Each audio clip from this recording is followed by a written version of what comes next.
అదే RTV app వార్తల్ని క్షణాల్లో చదివే అవకాశం ఉంటుంది. ఒక న్యూస్ పేపర్, ఒక టెలివిజన్ ఛానల్ మీ చేతుల్లో ఎప్పుడూ ఉంటాయి. భారతీయ జనతా పార్టీ కేంద్ర అధిష్టానంకి నా ఒక విన్నపం. తెలంగాణకి కొత్త భారతీయ జనతా పార్టీ ప్రెసిడెంట్ వస్తున్నారని మేము వింటున్నాం. కానీ మేము కేంద్రంకి ఒక రిక్వెస్ట్ చేస్తున్నాం. భారతీయ జనతా పార్టీ అధికారులకి భారతీయ జనతా పార్టీ సీనియర్ నాయకులతోని చర్చ చేసి ప్రెసిడెంట్ డిక్లేర్ చేస్తే చాలా బాగుంటుంది. ఇవాళ 8 ఎమ్మెల్యేస్ ఉన్నారు, 8 ఎంపీస్ ఉన్నారు, చాలామంది సీనియర్ నాయకులు ఉన్నారు. అందరితోని ఒక్కసారి చర్చ చేసిన తర్వాత ప్రెసిడెంట్ డిక్లేర్ చేస్తే చాలా బాగుంటుందని నేను వ్యక్తిగతంగా అనుకుంటున్నాను.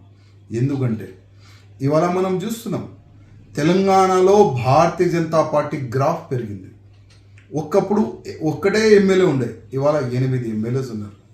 ఒకప్పుడు 4 ఎంపీ ఉండే, ఇవాళ 8 ఎంపీలు అయినారు. జిహెచ్ఎంసీ పరిధిలో 40 అబోవ్ కార్పొరేటర్స్ ఉన్నారు.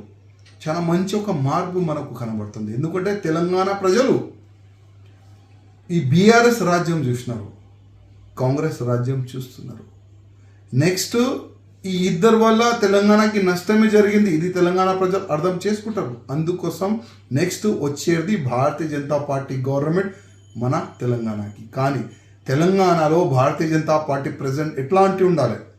అగ్రెసివ్గా దేశం పట్ల, ధర్మం పట్ల, సమాజం పట్ల అందరికీ తీసుకొని పోయి అట్లాంటి ప్రెసిడెంట్ని చేయాలని నేను కేంద్ర అధిష్టానంకి వ్యక్తిగతంగా రిక్వెస్ట్ చేస్తున్నా. ఎందుకంటే చాలా మంచి ఒక అవేర్నెస్ ఉంది, మంచి మార్పు ఉంది తెలంగాణ. ఇట్లాంటి సమయంలో మంచి ప్రెసిడెంట్ తెలంగాణ భారతీయ జనతా పార్టీకి అవసరం.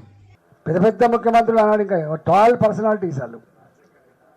రాజశేఖర్తో పెట్టుకుంటే అడ్రస్ ఉండాలని చెప్పేది, కానీ రాజశేఖర్తో కూడా పెట్టుకుంటాను. నీ తలకాయ ఎక్కడ పెట్టుకుంటావు రాజేంద్ర అని అన్నాడు.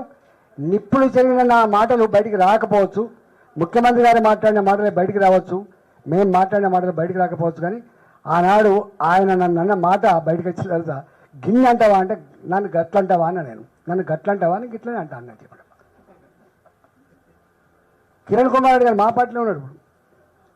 ఒక్క రూపాయి ఆయన నీ అబ్బాయి జాగిర్ అనుకుంటావా, నీ అబ్బాయి జాగిర్ అనుకుంటావా అని నేను మా నవ్వుతాం. ఇప్పుడు కలుసుకున్నప్పుడు నవ్వుకుంటాం మేము.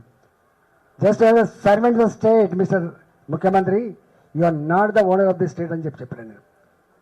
అట్లా నన్ను పడుకొని నిన్న మొన్న ఒక ఆయన స్టేట్మెంట్ ఇచ్చాడు, ఫైటర్ కావాలి. ఏ ఫైటర్ కావాలి? స్ట్రీట్ ఫైటర్ కావన్నా? స్ట్రీట్ ఫైటర్ కావన్నా? ఏ ఫైటర్ కావాలి? అరే సందర్భం వచ్చినప్పుడు కుంభస్థలం మీద కొట్టే దమ్మున్నాడు కావాలి, గుర్తుపెట్టుకో. కుంభస్థలం మీద కొట్టే దమ్మున్నాడు కావాలి. గట్టిగాకి చిన్నకి గల్లీలాగి గా స్టేట్మెంట్ పడి వాడు ఫైటరా? ఫైటర్ నీ రాజ్యం, నీ అహంకారం, నీ చేతిలో అధికారం ఉన్నాడు, నువ్వు ఎంత రానివాడు గొప్పోడు తప్ప వాడు ఫైటర్ తప్ప వీడు ఫైటర్ కాదు. అందుకని రకరకాలు ఉంటాయి. మాలాంటి వాళ్ళం ఊరికే మాట్లాడాం, ఊరికే మాట్లాడాం. సందర్భం మాత్రం జయజమ్మతో కొట్లాడే సత్తా ఉన్న వాళ్ళం మేము. ఇవాళ ఈ ముఖ్యమంత్రి కూడా కొట్లాడే మేము. ఇచ్చిన హామీలు అమలు చేయకపోతే నీ సంగతి ఏంటి బిడ్డ అని చెప్పి కొట్లాడేటువంటి బాధ్యత నాకే ఉన్నట్టుగా నేను భావిస్తున్నా. డెఫినెట్గా పనిచేస్తాను. మరిన్ని వీడియోస్ కోసం ఛానల్ ని సబ్స్క్రైబ్ చేయండి, లేటెస్ట్ అప్డేట్స్ కోసం వాట్సాప్ ఛానల్ ని ఫాలో చేయండి, అండ్ లింక్ డిస్క్రిప్షన్ లో ఉంది.